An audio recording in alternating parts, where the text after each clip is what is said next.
यात्रोत्सवाच्या काळात काय उपाययोजना करणे आवश्यक आहे, तसेच भाविकांच्या सुरक्षेच्या दृष्टीने कोणते नियोजन करता येईल याबाबत सविस्तर चर्चा करण्यात आली।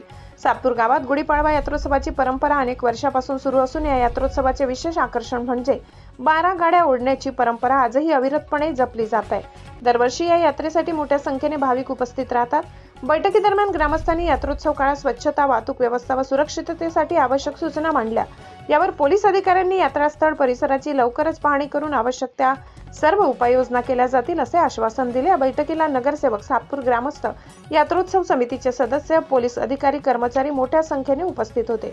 महाराष्ट्र क्रांती न्यूजसाठी वृत्त संकलन विभाग, सातपूर, नाशिक। गुढीपाडव्याच्या पार्श्वभूमीवर सातपूर गावामध्ये 12 गाड्या कार्यक्रमाच्या अनुषंगाने आज पोलीस स्टेशन सातपूर या ठिकाणी शांतता कमिटीची बैठक घेण्यात आलेली आहे। त्याला सातपूर गावातील मान्यवर, त्याचप्रमाणे प्रशासनातील अधिकारी व अंमलदार हे हजर होते।